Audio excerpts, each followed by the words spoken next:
Drug den og sugalan sa Pasig gi-raid sa kapulisan samtang notadong pusher sa Liloan nadakpan. Department of Labor wala mo libka sa ilang mando sa pagpahulong sa trabaho sa construction sa tulog ka buildings. Duha ka traffic enforcers sa Mandawi nga nagkuhaan og video nga nangilkil sa ilang gidakop, gitaktak sa trabaho. Mga barangay officials sa Minglanilla nabalaka sa giplanong reclamation sa ilang lungsod. Video nga mikatap sa internet mahimong magamit sa pagpasaka og sumbong batok sa responsable sa pagpatay sa mga sakop sa Special Action Force dito sa Maguindanao.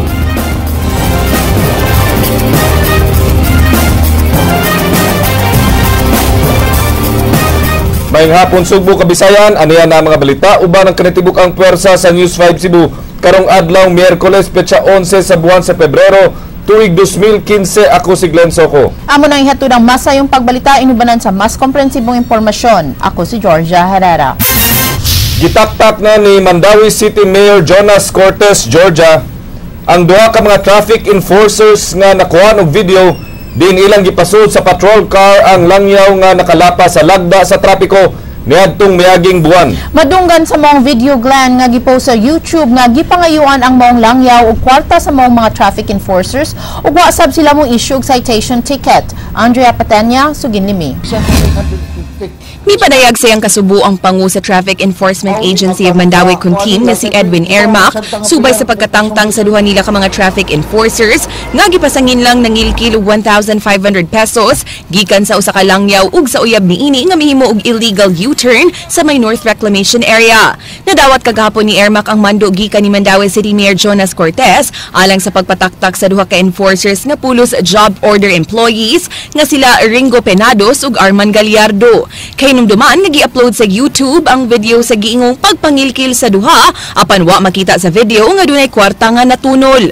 Apan bisan pa man niini, giingong usa gyapon ka irregularity ang kapakya sa duha sa pag-issue og citation ticket sa traffic violator ug sa pagpasud nila sa langyaw sa ilang patrol car.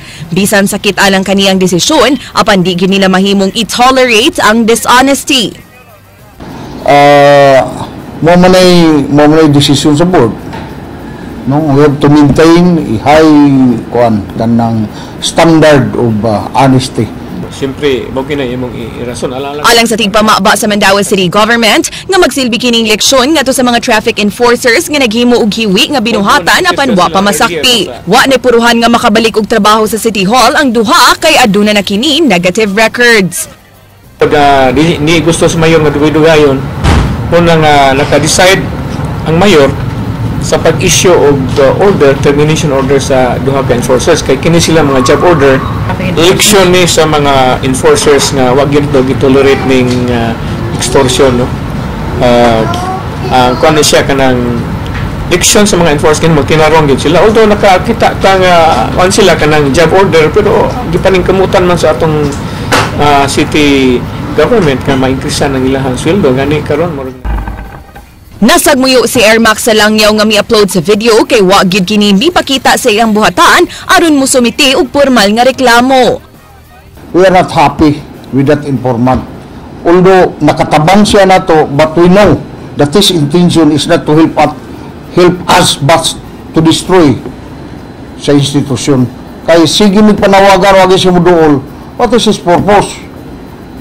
Og ngayon tuyo gyud paglimpyo sa to help us clean our ranks. Niya na siya na mo show us the video, then we can act. Padayon sab nga nanawagan si Ermac sa Mandawi City Hall nga dugangan sila og 300 ka bagong enforcers aron mahimong tunhay ang ilang trabaho. Anaara sa 170 ka mga enforcers ang team ug di pa gyud deputized sa LTO. Andrea Patenia, News 5. Nagkauli na ang maayong kabubuton sa mayor ug ang konseho sa dakbayan sa Talisay human sila mag-atubang niadtong Lunes uban ang provincial board. Jinky Roset, Suginlimi. Niadtong Lunes sa hapon nag-atubang silang Talisay City Mayor Johnny Videlos Reyes ug Vice Mayor Romeo Villarante uban ang mga konsihal didto sa buhatan ni Vice Governor Agnes Magpale. Gipatawag sila sa Hunta Probinsyal aron matuldukan na ang ilang panagbangi ug batol-id na ang operasyon sa Talisay City Hall. Gibutyag ni Mayor JVR nga bisan siya ang naghupot sa labing taas nga posisyon sa Talisay, nahimo niya ang pagpaubos aron maangkon ang kalinaw sa ilang syudad ug di maapektuhan ang mga Talisay nun. Pasalig mo sila, namutabang sila gyud gahapon. So ako nang gilauman nga magtinud-anay mi sa among mga pakigsaad. Wa nagibutyag sa mayor ang dugang impormasyon atol sa ilang closed-door meeting uban ang legislative body sa probinsya. Apan mi pasalig kini nga bisan og di na mausab ang gipangayo nga pondo, iya na lang kining iguon aron padayong mahatod ang basic services sa katawhan. Paggawas na mo, wala lang may nagdawat sa ganin sa media niya to kay kining kung sa ulat mo ba bago pa kayo magkakuan nga di may gusto nga matandong ikaw budugo na sad. Jinky Rosit, News 5. Video nga mikatap sa internet mahimong gamiton sa pag-prosecute sa mga responsable sa pagpatay sa mga sakop sa Special Action Force sa Maguindanao. King Perez, Suginlimi. Laing 6-minute video ang mikatag sa social media, kundi makita ng mga nakalas nga SAF troopers dito sa Mamasa, Pano, Maguindanao. Sa sinugdanan sa video, makita nga gitiwasan ang himatyon nga sakop sa SAF.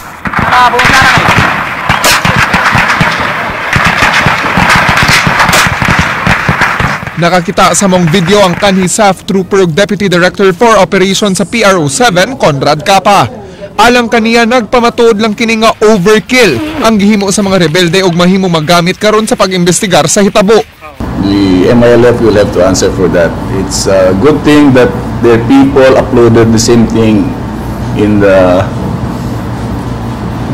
internet, no, Facebook or whatever. Probably because they want to show, they want to sow terror. This is what you get for getting into our territory, no? But was ang video nga mi-circulate sa internet ang gilalisan sa House of Representatives kung ila ba kining ipakita sa hearing kabahin sa nahitabo sa Mamasa, Pano. Usa sa nang gisgutan mao pag-authenticate sa video sa di pa nila gamiton isip ebidensya isip pagsubay sa rules of court kay ilang gitamod. King Perez, News 5. Patay ang habal-habal driver samtang nagpaabot og pasahero sa ilam sa flyover sa barangay Tabunok, Dakbayan sa Talisay. Human po sila sa wa mailhing mamumuno. Kalambigitan sa pagpanulis mo'y usa sa mga nakitang motibo sa kapulisan. Ryan Sorote, Suginlimi. Gipamatud-an sa asawa sa gipatay nga si Franklin Restauro ang panultihon nga till death do us part. Kay daw buhi pa nga giistorya ni ini ang iyang bana samtang sila nag-holding hands sud sa morgue sa Talisay City District Hospital. Sa maong dapit, naabtan sa iya mga kabanay si Restauro nga taga-Brepo kuman kini po sila sa wa mailhing mamumuno pasado alas 12 sa tungang gabi sa ilawom sa flyover sa barangay Tabunok. Giung samtang naghuwat og pasahero ang biktima, gitaparan kining laing motorsiklo, diin mibunot og armas ang backrider ug gipusil ang biktima nga nagsakay sa iyang motorsiklo. Human mamusil, daling mi paturati ug dagan paingon sa habagatan ang gisakyan sa gunman. Pulos igo sa ulo ang naheguman sa biktima, magawa na kini maabot nga buhi sa tambalanan. Was shot dead and with two unidentified suspect. Way nahibaw ang kaaway ang mga kabanay ni Restauro ug duda nila nga naaan lang kini. Tulo ka basiyo ug usa ka slag sa 9mm ang na-recover sa crime scene. Gumikan sa mga nakuhang bonnet, kutsilyog extra nga plaka sa motor gikan sa motorsiklo sa biktima, nagduda ang Talisay City Police nga posibleng nalambigit sa pagpanuli si Restauro. Nasayran nga kusog ang kaso sa tuli sa Dakbayan sa Talisay nga usa sa mga giproblema sa kapulisan. Nagpasabot na kanipong mga kuan na murag gamiton po din nila kung sa ilahang mga modus, like for example kanang mga tulis-tulis bitaw. Ryan Sorote, News 5. Kabanay sa gidakop sa mga sakop sa Mabolo Police Station, mireklamo nga walay nakuhang ebidensya ang mga pulis gikan sa ilang gidakop pinaagi sa usa ka bypass operation. King Perez, Suginlimi. Mireklamo ang kabanay niining 31 anyos nga lalaki kinsa gidakop sa mga sakop sa Mabolo Police Station. Si Jonathan Perez gidakop kagahapon dito siyang panimay sa Salinas Drive, Barangay Lahug, Dakbayan sa Sugbo. Sumala sa police blotter si Perez nakuhaan sa duha ka mga gagmay nga pakete sa shabu sa gihimo nga usa ka buy-bus operation. Apan matod sa igsuon sa dinakpan, dili buy-bus operation ang nahitabo. Matod niya, wala na naatlan sa kapulisan ang iyang igsuon nga namaligya og drogas dihang gidakop kini. Kalit lang nga misud ang kapulisan silang panimay og gidakop si Jonathan. Dili man gid sakto ang ilang pagdakop, wala may kanang due process, wala saktong proseso nga gigamit, sir ba? Giangkon ni Jonathan nga mogamit siya og drogas ug namaligya kini kaniadto. Apan sa dihang gidakop siya, wala kuno siya mamaligya og drogas. Gani wa kuno'y nakuhang ebidensya ang kapulisan gikan kaniya. Mismo ka to si Magdaga, akong tugingan nga. Yan, kung nga ingana akong kuhan, pero niundang na ko hagbayra. Gila nilang usa ka PO1 Mark Daklan nga mo'y usa sa mga misulod silang balay. Si Daklan sab ang gila nga pusur buyer sa wa paghihimo ang buy-bus operation. Gireklamo sab sa igsoon ng pagpanion og armas sa mga pulis sa mga tao sulod sa balay ug pagkulata kan Jonathan. Ninaog man ko gagdanan, pag naog na ko gagdanan matuntion, pulis daw sila pulis. Yan ako naaba mo yung ID. Niana sila nga di na magkinaglag ID niya, gitiunan ko atong nakablo nga dakugtian. Yan niana ko, in Jesus name siya, in Jesus name, bukan tikas o.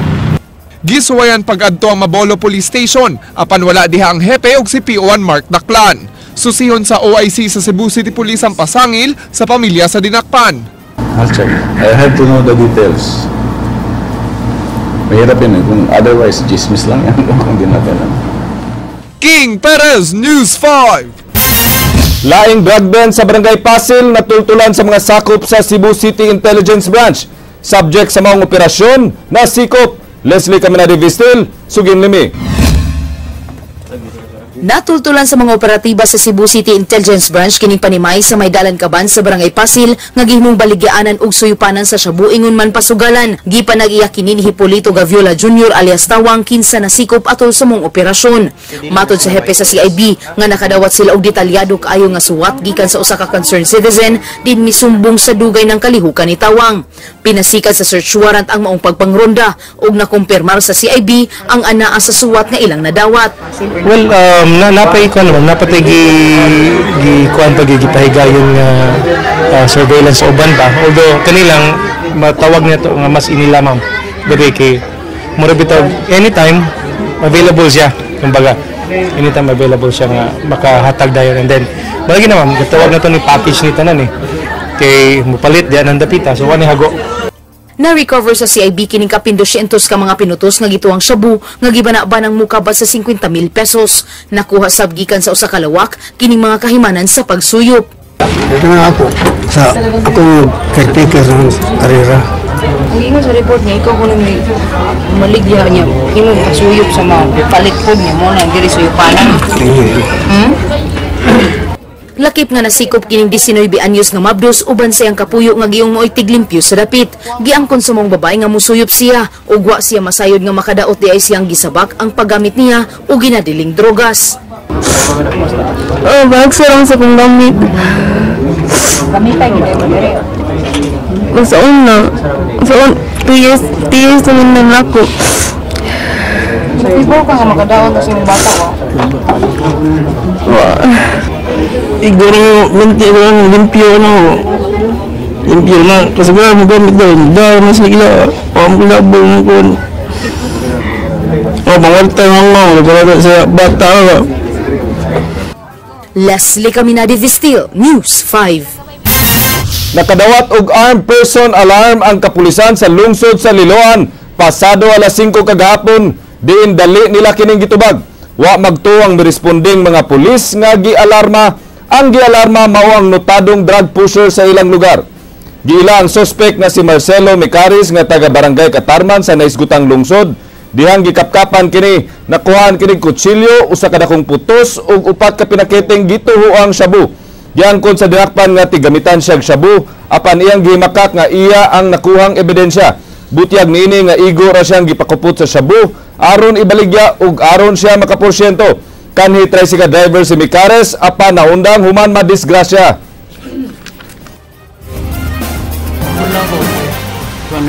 Baligya lagi. So nanamligya sa day ka? Mura kay sayang appearance of yung itsura murag yung user man. Pintor sa gitrabaho nga condominium unit na sakpan nga nangawat sa mga kabtangan sa mga nagpuyo ni ini. Mga biktima may basol sa kakuwang sa seguridad sa maong condominium. King Perez, Suginimi. Tower 1. Gipresentar kaganiyang buntag ang suspect sa pagpangawat sa mga personal items sud sa usa ka condominium unit. Gilang suspect nga si Joel Garcia, 40 anyos, nga taga Carloc, Barangay Dulho, Fatima, Dakbayan sa Sugbo. Siya gilang nga kaduhan ng awat sud sa mga condo unit sa Vida Tower 1, diin siya nagtrabaho isip sa kapintor. Ang banay nga Del Prado may reklamo nga nawada ng mga gamit nga mo kantidad og kapin $21,000 ug laing 80,000 pesos nga cash. They were so distraught. So that's why they said na their vacation here was one of the worst because of this regular.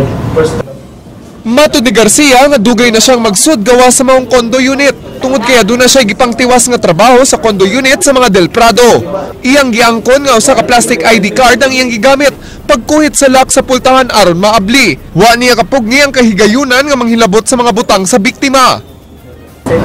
Diyan na spalay na ko na ibawaan ba nga. Kung may mga trouble bitaw nga durlak maguba, ilang ablihan nag-ID. Diyan mo kita sa mga panday. Misuway usab siya og pagpangawat sud sa condo unit sa usa ka April borha niadtong Pebrero 6. Nakuha unta ni Garcia ang mga butang og kwarta nga mo kantidad og kapin 63,000 pesos. Apan nasakpan sa tag-iya ug nadakpan sa security sa condo. Nakuha sa mga pulis ang ubang mga kinawat gikan sa gibaligya ni Garcia nga naglakip sa mga personal nga mga butang ug mga alahas. Buwag isang sawa niya manang tintal ako, ako nang ikuha. Tungod sa nahitabong pagpangawat mismo sa empleyado sud sa Vida Tower 1 sa mga unit sa maong condominium, matod sa pulisan nga dunay tulubagon ang security agency sa maong condominium. Ingon man nga gikinahanglan nga dunay musbod sa security measures sa maong condominium paglikay nga mahitabo ang maong mga insidente. Ang mga security guard sa Cherubim Security Agency mo'y nagbantay sa condominium. Nasayran nga way CCTV camera sa maong condominium matod pa sa mga Del Prado. There must be something wrong sa ano nila doon. Process, security, visitor reception, workers control. Marami yan sa security survey, marami yan How do you process workers? How do you process visitors? How do you identify them? Plano karon sa mga Del Prado nga ikiha ang mga responsable sa kahuyang sa seguridad sa condominium. Ingon man ang mga namalit sa mga gikawat nga items. So definitely, if the person has the knowledge that the items were stolen are fruits from a crime, which is theft, then definitely that the person is likewise liable.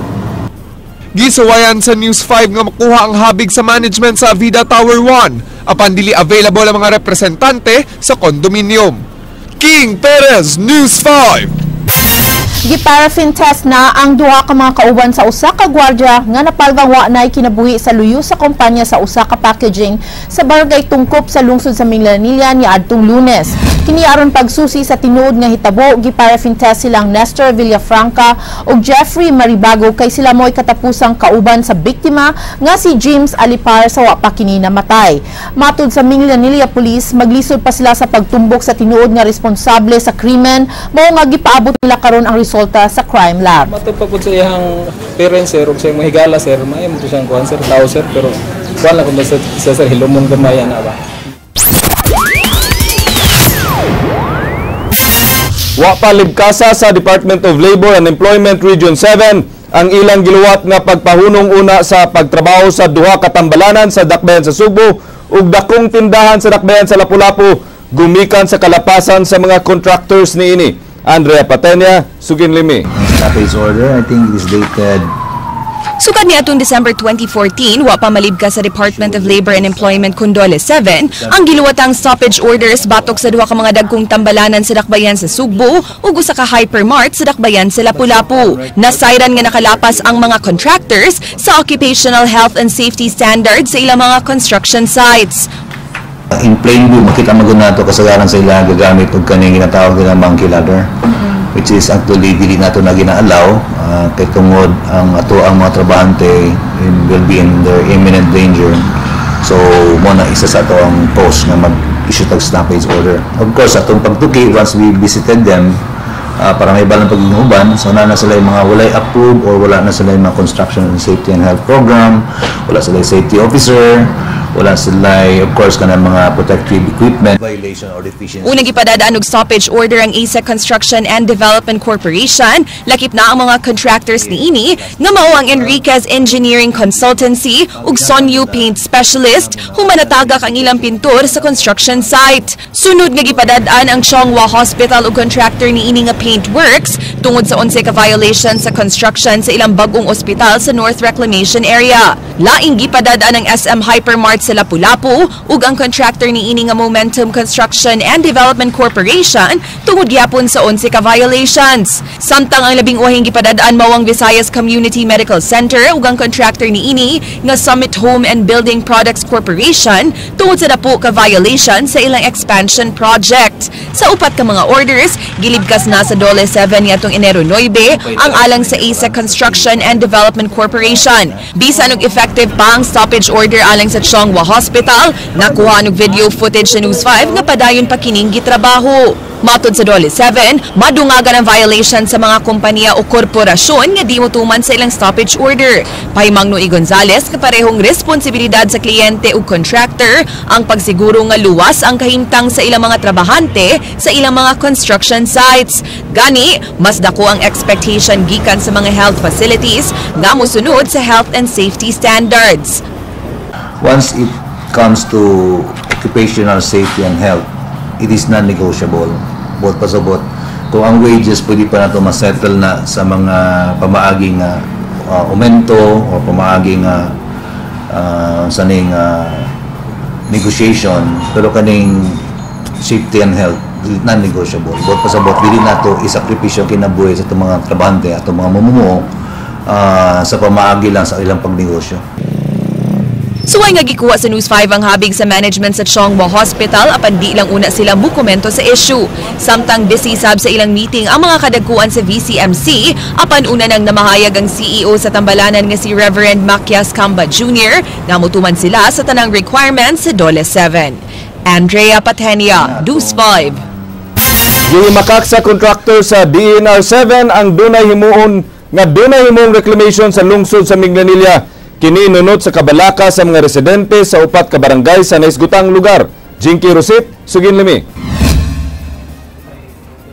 Nakigtagbo ang mga barangay officials sa upat ka mga barangay sa lungsod sa Minglanilla sa mga opisyal sa DENR 7 ug sa lokal nga kagamhanan sa mong lungsod aron ipabot ang ilang kabalaka bahin sa laraw nga himuong reclamation project sa ilang lugar. Alang sa mga residente, maapektuhan gyud ang ilang panginabuhian nga pangisda sa higayon nga mahinayon ang maong proyekto. Unya, kami nga residente sa coastal area, hadlok yun mi nga bason niya ug maabot silang panahon nga abunuhan na sa among area, no? Isiraan dagat, butangan og kanang riprapan ang dagat, so dili na makaagi ang atong mga mangingisda nga maoy ilang panginabuhi. Gihimakak sa gikuha nga kontraktor sa DENR nga mo'y mi-survey sa lugar nga wa pay nahisgutan nga reclamation ng LGU sa pagkakaron. Gani tanang coastal area sa unang distrito gikan sa Talisay padung sa lungsod sa Sibunga ang miagi sa pakisusi. Namin pagtatas din na sumikoordinate sa mga LGU nga mo-assist na mo nga inigsurvey dito lisabyo para sa mga tao. Ang presidente sa Cebu Alliance in Action Against Crime and Corruption mipadayag sa ilang suporta sa maapektuhang residente. Panawagan nila nga magkahius ang tanan aron batukan ang laraw nga reclamation project. Para sa amoa mga hidden nga program na wala siya gidivulge. Wala siya gidivulge kay wala gani ni siya public hearing. Jinky Rosit, News 5. Dili uyon ang Talisay City Government sa laraw nga idili na unya ang pagpaagi sa South Road Properties ngadto sa mga magmotorsiklo. Gipasabot ni Talisay City Mayor Johnny V. De Los Reyes nga dili kini makiangayon kay maura kini ang paagi nga makalikay sa trapiko. Alang ni Mayor JVR, isip usa sa mga nagbayad og buwis Angayan lang nga makapaymusab sila sa proyekto sa gobyerno ug aron makontrolar ang gikusgon sa pagpadagan sa motor ug malikayan ang aksidente sa kadalanan. Duna gyud traffic enforcers nga makita matag karon og unya sa maong dalan. Sikop yun. Di aragin sila. O ang sakyanan nga four wheels, nga musulod yun sa biyanan sa motor, dako po. Wala naging kampod, kaya na may mga violation na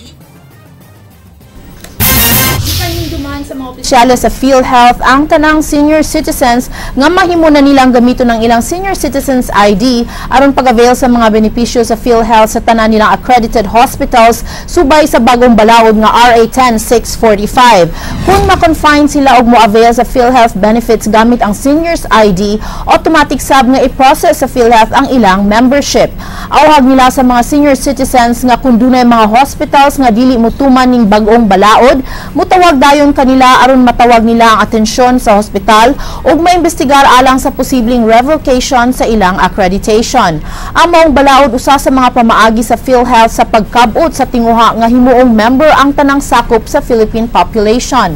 Lain nilang pamaagi sa pag-promote sa ilang services mao ang PhilHealth Run karong Domingo nga magsugod og alas 3 sa buntag sa Sumilon Road sa Cebu Business Park. Is free, but I hope inyong i-reserve ang inyong next day kung wala nag-overnight sa inyong date. Sa ato ang PhilHealth Run 2015, it's a Sunday, no? Early in the morning, 3:30 atong call time for especially for those nga mudagan sa 20K nga category.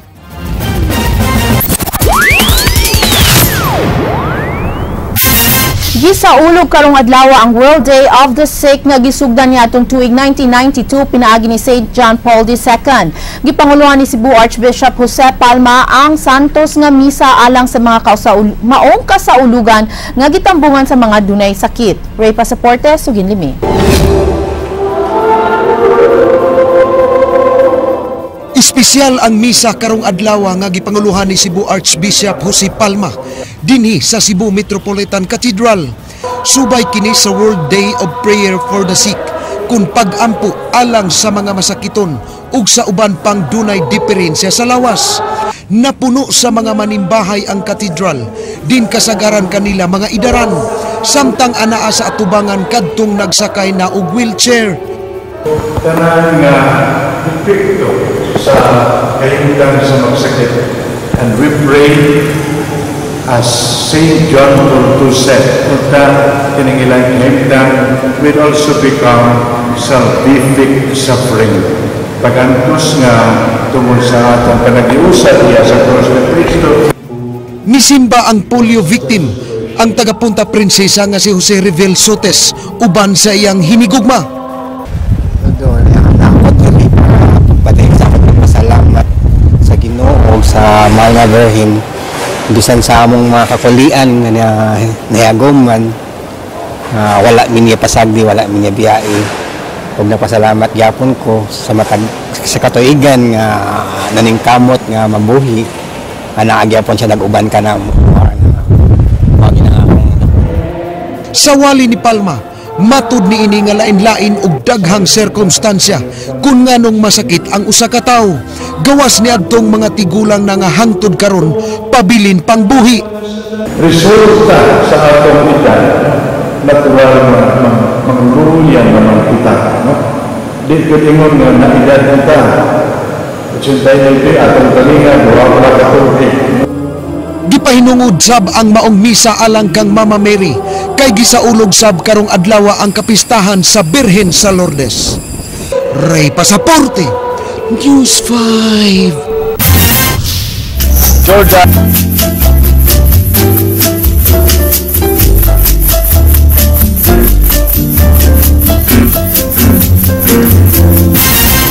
Georgia, usahay dili nato masabtan ang tinuray nga kahulugan sa gugma ugwa sa eksperto kung gugma na hisgutan. O kay dili nato matagan ang gugma, Glenn, duna sab ning nagkadaiyang pinulungan nga di masabtan sa uban apan mabatyagan kini sa kadaghanan ug aron hatagan ta og dugang kaalam sa gugma. Dunay ipaydaila kanato si Andrea Patenya. Panagsarang mahimong bida sa usa ka salida ang love story sa mga couples gikan sa cultural linguistic minorities sama sa deaf community. Mao nga ubay-ubay ang wa masayod nga bisan og lahi sa naandan ng ilang pamaagi sa pagsinabtanay, sama ra gyapon ang sweetness sa ilang komunikasyon. Sama sa kunya ila-ila baguhay lang nga silang Nick ug Leila nga 5 ka tuig ng kasal. Australiano si Nick, Amerikana si Leila. Niadtong 2009 unang nagkaila ang duha, dihang giimbitar si Nick sa kasal sa igsuon ni Leila. Sukad ni adto nagbalik-balik na sa Amerika si Nick aron manguyab ni Leila. Because she stole my heart. Pasko niyatong 2010, giimbitar ni Nick si Leila nga mobisita sa ila sa Australia ug dito na kini ni propose. Sa way pagduha-duha, nisugot si Leila kay na in love na sab siya kang Nick. He usually makes me laugh. He's such a nice and charming person. So we just click. Kay parehong outgoing ang duha, pirmi silang mubiyahe alang sa volunteer work ug musuway og nagkadayang adventure sama sa mountain climbing. Sama nilang Nick ug Leila, 2009 sab nagkaila ang mag-uyab nga silang Jera ug Deo sa mga kalihukan sa Cebu Association of the Deaf. Nagwapahan si Deo kang Jera, mao nga nagpa-impress kini niya. Bisan og 15 years ang ilang age gap, dali lang nagkasinabot ug nagka-close ang duha. I started to give her gifts, and then kanang mga I invite her to date me, and also we became best of friends later on. We've been long time friends. He loves to play jokes, and then that's how we click. I like him because he's so funny. Di igsapayan sa duha ka parisan ang mga pagsaway sa uban, kaya ang importante, dungan nilang atubangon ang mga pagsuway sa kinabuhi. Base sa obserbasyon sa mga eksperto sa relasyon, usahay, mas magkasinabtanay pa ang mga deaf couples itandi sa makadungog na parisan. Matud pa, dunay posibilidad nga ang mga makadungog, igo rang mamati ug di maminaw nga mao'y hinungdan sa miscommunication. Giingong espesyal ang sign language kay mas makapadayag ka sa imong gibati. Ugay hapit naman ang Valentine's Day, unsa kay plano sa mga lalaki? That's a secret. I still have 1 week to prepare. So since Valentine's is this Saturday, so I will not divulge what I'm planning for her, but I'm going to give her a surprise. Ug mensahe nila sa usag-usa, I love you very much, Leo. You too, the same. I love you too, Jera. I love you too. Can I give you a hug? Wow. Tuod man gamhanan gid kayo ang gugma nga di kini kinahanglang madungog aron lang mabati. Matud pa nila, love can be expressed in different kinds of ways. Andrea Patania, News 5. I love you, di ba? I love you. Muna I love you. Pero simple na magayo ang pag-express sa gugma. How, Glenn? Eye-to-eye contact ug smile. Really? So kung mag-eye-to-eye ko with anyone, oh well, you know, doesn't have Karon text naman. text na. Wala pati na ron, Glenn, because it's all text. But then, it's true what they say, that sometimes these people who can talk, we're not listening. That's actually what's happening now. Okay, mo nang mag-away ang couples because we're not listening to what the other Communication is feels. still important, di ba? Ikaw, you should learn from experience. Yes. Pagkanto ang mga balita sa Aksyon Bisaya, kinisig Lanso ko. Daghang salamat, ako si Georgia Herrera. Bisan asa, bisan kanusa. Kapatid. Kay di lang kutob sa balita, Aksyon!